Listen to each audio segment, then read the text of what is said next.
Hello, English teachers and Oral Bagrut testers.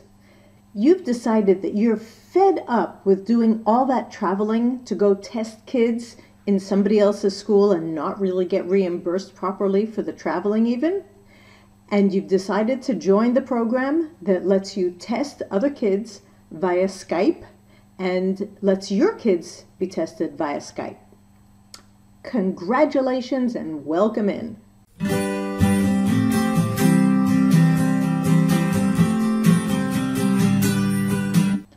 So here's the thing, it's not really Skype, rather a different platform that's called Life-Size.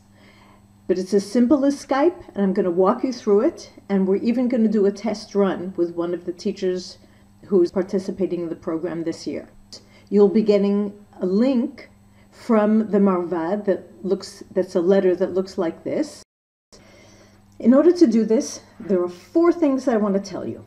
First of all, there's no need to install anything on your computer. It's all done through a link that you'll be getting through an email like you see here on my screen.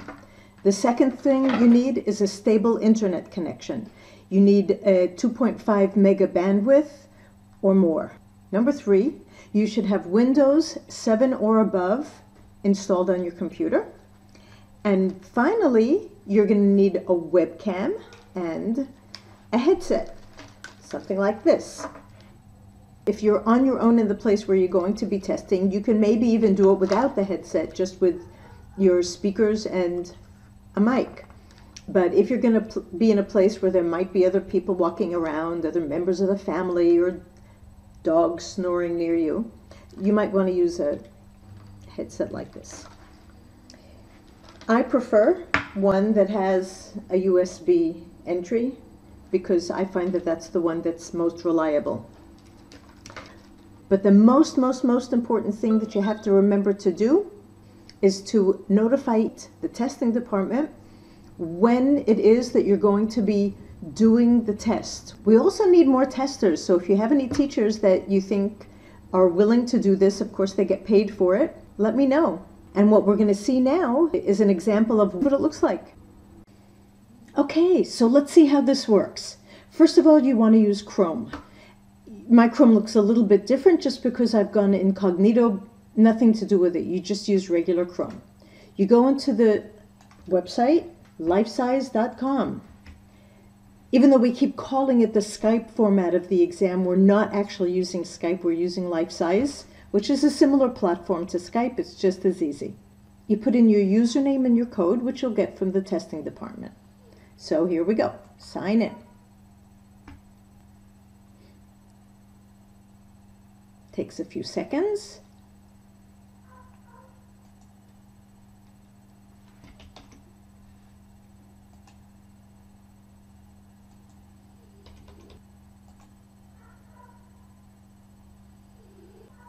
Be sure that you allow it to access your microphone and your webcam. You choose which webcam you want to use. I've only got one. Most of us only have one. You would be seeing your picture here. In this case, you can't see your picture here because my webcam is busy recording me for you. But usually you'll see your picture here. And I choose which microphone I want to use. Again, here I'm using the microphone for the recording. But when you access the microphone for the platform, you'll be able to see these light up with green dots, and that's how you'll know that your microphone is working.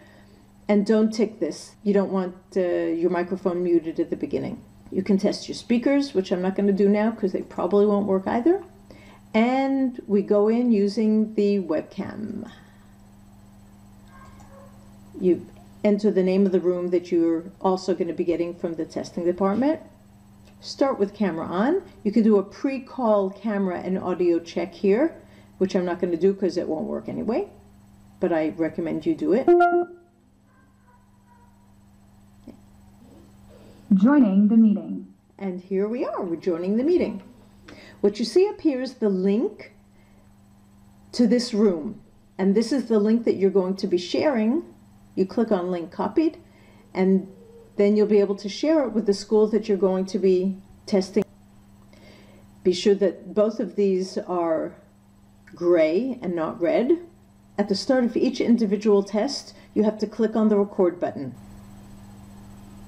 When it's red, you know that it's recorded. The beginning of each test should start with you asking the student for their name and their ID number, which can be in Hebrew. At the end of each recording, you click stop, and that will ensure that each student is recorded in their own separate file, which we'll be able to access later on if need be. You're going to be using the new grading app that's going to be on your cell phones. You'll get the link to that as well, together with your Ktav Minui, and in the description below, there's a webcast that shows you how to use it. You'll be able to either use it on your phone, if you have another laptop, or a tablet. You can have those open up next to you while you're doing the exam. So if you don't want to do it on your phone, you can do it on your laptop next to you or your tablet, and it's really convenient. You'll be filling out the form that I've linked below, which will enable us to have your name and your ID number and send you your Ktav Minui. Not me, that's somebody else's job. Thank you very much.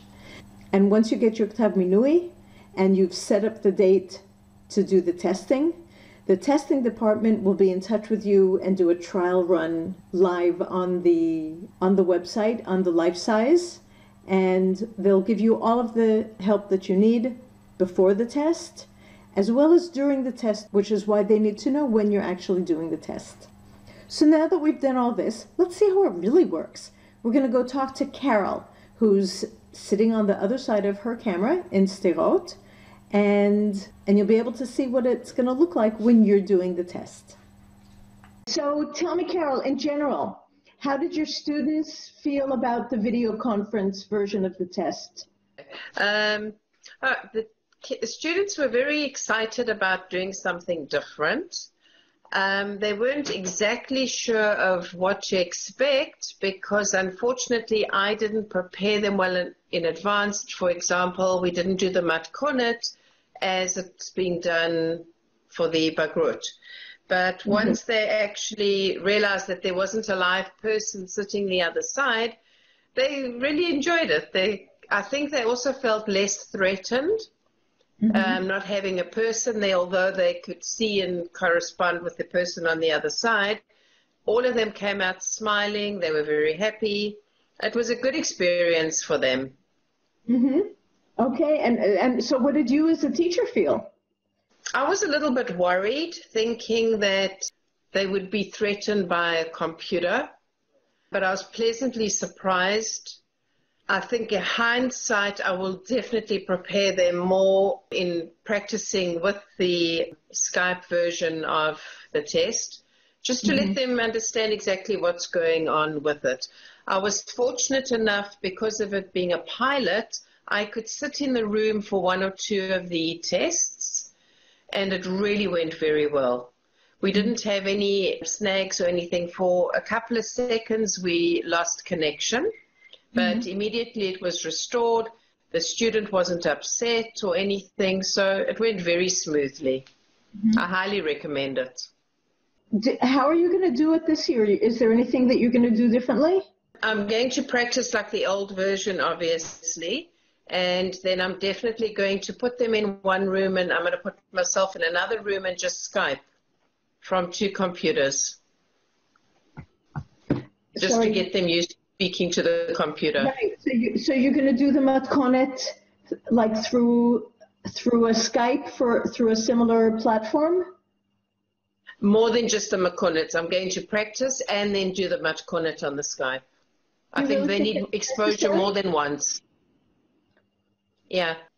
The matkonet is done only once, so you'll have them practice on a practice run and then a matkonet. And you'll do the matkonet on Skype or Hangout or whatever. Yes, definitely with some digital platform. Okay, so do you have any other tips for teachers doing the video conference version? No, basically just enjoy it, and it's very easy, and I think it's the way to go. How many students were tested at the same time? We only had one class being tested. So it was just one room, and we did it in our science lab. We had a classroom where we just had a laptop set up, and the kids waited outside like the normal test. We ushered them in and out exactly the same as what we did the old way. So how are you planning on doing it this year when the whole grade level are doing it?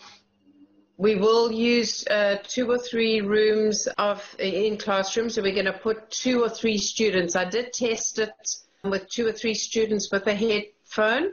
I found 4 was a little bit too noisy, and they were also being disturbed by people walking in and out. Mm-hmm.